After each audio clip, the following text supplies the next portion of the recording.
So at this point, we've covered pretty much every single Empire special character in the tabletop, in the 8th edition Warhammer Army book. The two that we haven't really covered, though, are Luthor Huss and Marius Leitdorf. So today I want to talk about Mighty Luthor, the Jason Statham of the Warhammer world, and we're going to go into his little lore and his kind of iteration across what he might look like in the tabletop. I think that Luthor brings some challenges, some pretty significant challenges, to Total War Warhammer 1, 2, 3, whatever iteration. And incorporating him, I think he's got some big barriers that Creative Assembly would have to face if they wanted to put him into the game. So let's do our kind of a typical video here. Let's talk about the mighty Prophet of Sigmar and his lore. In the early years of Karl Franz's reign, a boy appeared at the gate of a Sigmarite monastery near Weissenberg. When asked about his past, the boy did not answer. All he would say was that his name was Luthor Huss and he desired to learn how to fight against chaos. Many years of hard training and study followed. The boy grew to become a formidable warrior and uncompromising priest. However, Luthor burned with the need to face chaos in battle. Thus he left the monastery and walked across the Empire, preaching Sigmar's gospel as he looked for a chance to test his faith against chaos. Luthor's test was to occur in Weissenberg, a small town at the edge of the Drachenwald forest. Luthor discovered that a herd of beastmen had attacked the town and was poised to return.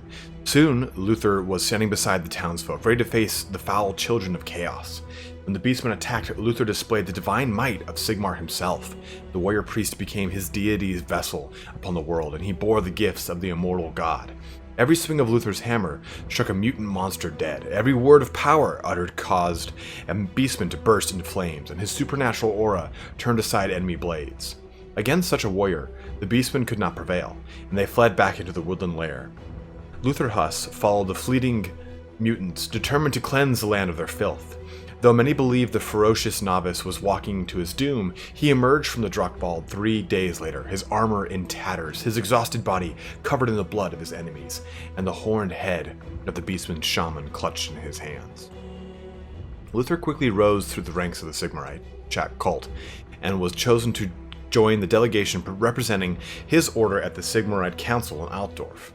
Luthor was deeply troubled by what he witnessed in the council, dismayed that some of his fellow clergymen were more concerned with politics than defeating the growing threat of chaos.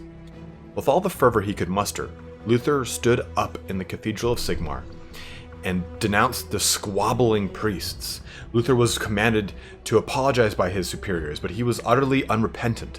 Furthermore, he exiled himself from the opulent cathedrals of the capital, pausing only long enough to gather his warhammer and hymnal. The battlefield was where Luthor would pay tribute to his god, and from that day onwards he has traveled across the Empire, preaching against corruption and rousing the faithful to seek the will of Sigmar. Luthor became the nightmare of every corrupt priest, the scourge of the unfaithful, and the bane of those who consorted with the dark gods. Whispered rumors circulated that he was responsible for the deaths of several priests in Altdorf, suspected of harboring chaos cultists. Tales of such grisly justice meted out at his hands drove the arch-lectors of the cult of Sigmar to demand Luthor's excommunication. However, Grand Theogenist Volkmar refused to take such drastic measures. The enigmatic smile that appears on Theogenist's face whenever Luthor's name is mentioned has led many to think that the old man knows something important about Luthor's ultimate destiny, something he cannot or does not want to reveal. So Luthor Huss is another one of our warrior priests of Sigmar. Obviously we have the Grand Theogenist, Volkmar the Grim, and his many ways and his pimp chariot. We see him in Total War. And how would we... That is the big question here. How would we put Luthor Huss into the game, who is essentially almost the exact same as Volkmar the Grim from a Total War perspective and from a tabletop stats perspective? They have slightly different special rules and slightly different, or they do have different magic items. Luthor has no magic items, so that would mean that as a legendary lord in Total War, it would be a stretch for them to add any kind of items as item quests for him. So that in and of itself brings up a pretty huge issue with Luthor Huss, and one that I personally think kind of removes him as a choice of a legendary quote-unquote lord. I mean, you even take a look at Tretch Craventail, he at least had the Lucky Helm. that at least was a magic item that he had. Luthor doesn't have anything.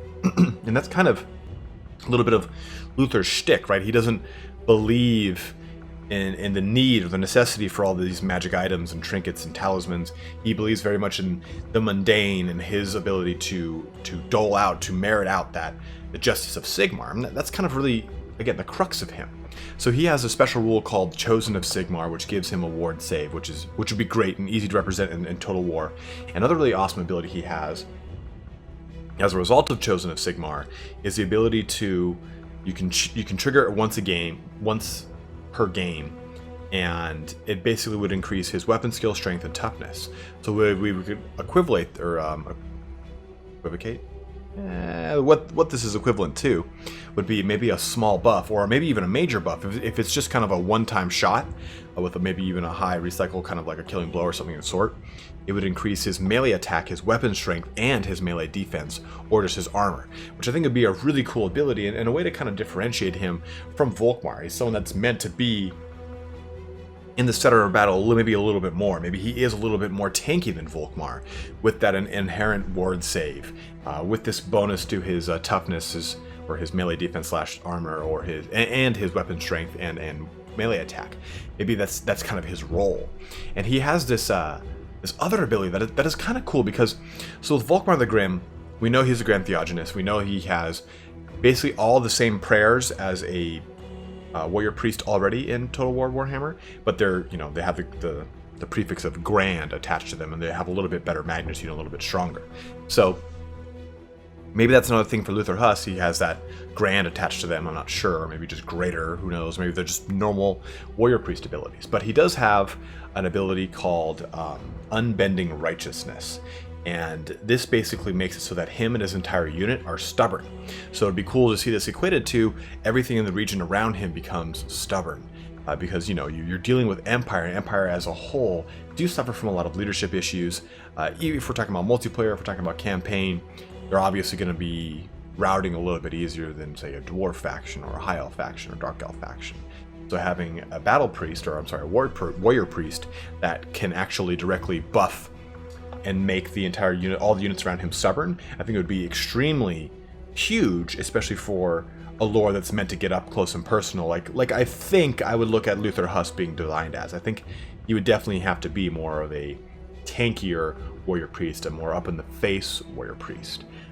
He is a cavalry model. He's been in the game since, I believe, 6th edition. I don't remember if he was in 4th or 5th, but he has almost the exact same rules in 6th as he does in 7th as he does in 8th.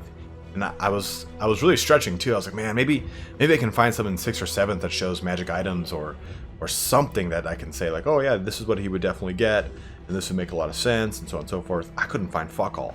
In fact, the rules, the story have been the same almost for 3 editions. Even the picture hasn't changed much. The picture for Luthor Huss in the 7th and 8th edition is the same damn picture. In the 5th edition, or 4th edition? No, 6th edition, sorry, 6. I'm all over the place. It's the same picture, but rather than him holding a scroll, he's holding a beastman head, and he's looking over the back of his horse. So it's like, Luthor Huss has always kind of been this staple, and in a lot of ways, that's great, because he kind of provides a really cheap, points-wise, and easily accessible prophet or warrior priest special character for the tabletop. But to see him put into Total War Warhammer, I think would be more of a fan service and less of a way to differentiate or add a diverse and different legendary lord into the Empire roster. And I'll be totally honest, as much as I like Luthor Huss way over Volkmar the Grim, because Luthor Huss, again, is like the Jason Statham of Warhammer. He's just an utter savage. You see that. He doesn't give a fuck all about anyone. He just does whatever he wants. And I think that he's really awesome, and I would have preferred him over Volkmar, to be totally honest. Volkmar has a really cool end times history, and he ends up getting just his ass completely kicked. But Luthor kind of got shafted hard with Storm of Chaos and finding Valten, and Valten being this exalted and incarnate of Sigmar, and then ultimately just being this total letdown. And I feel like Luthor Huss needs that kind of revitalizing touch, something that makes him cool and relevant again. Because right now he's just not there. So ultimately, I think that Luthor Huss would be, and it makes a lot of sense as to why he was already, but why he would be passed up for future additions into Total War Warhammer, unless there's a way you guys think he can be included in Total War that would be different than Volkmar. Maybe his campaign abilities buff up cavalry a lot more than other units, or maybe if they add in White Wolf, Knights of the White Wolf, he plays a heavier hand in that, even though he's not necessarily locked into being out of Midland. Now, one thing I did consider that would be kind of cool for Luthor Huss, and to kind of fit his lore, is the sense that he's you know, kind of traveling around, going from place to place, and so on and so forth throughout the Empire. What if he had a mechanic similar to the Bretonnians' mechanic for the Green Knight, that you could summon him given certain situations that occur? They don't have a piety meter, but let's say that Sigmar, or let's say that Empire, in the coming months got like a piety meter, or something like that, that made it so that, okay, if you have a certain piety level, and every time you get a piety level, you can summon the mighty Luthor Huss to come and, you know, crack some skulls. He could just be a legendary hero at that point to come in and really rip things up, bolster your army, give him that stubber, and give him that ability to really kind of get up there up close and personal and then smash some skulls. So that's a really cool way I think they could add Luthor Huss. That A, wouldn't be game breaking, B, or to be a way we already see in the game. The only problem I would see with it is, imagine in multiplayer, if you have both Luthor Huss, a Warrior Priest, and Volkmar the Grim just holding the line and just using all sorts of awesome abilities. All those prayers coming down, the Shield of Faith and Soulfire going hog wild. Which is, at the same time, I think it'd be really cool if he was that legendary hero and you could have him in a multiplayer battle. So, let me know how you guys think Luthor Huss could be included in the game. I kind of struggled to see how they could differentiate him so much from Volkmar and still bring him in and say, oh, okay, yeah, this is a worthy addition to the Empire roster. So, again, guys, let me know in your comments below. Thanks so much for watching here today. We'll cover our very last Empire Lord, General, whatever you want to call him, Marius Leitdorf, here pretty soon. We got some other goodies planned throughout the week. I'm going to be doing a little video here on some Warhammer news I want to go cover with you guys.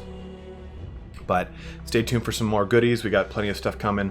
It is mid-May, so you know we've got something coming in the next 2 weeks. It's going to be hot and heavy. I'll be streaming that and doing that whenever that's launched, released, announced, whenever the hell.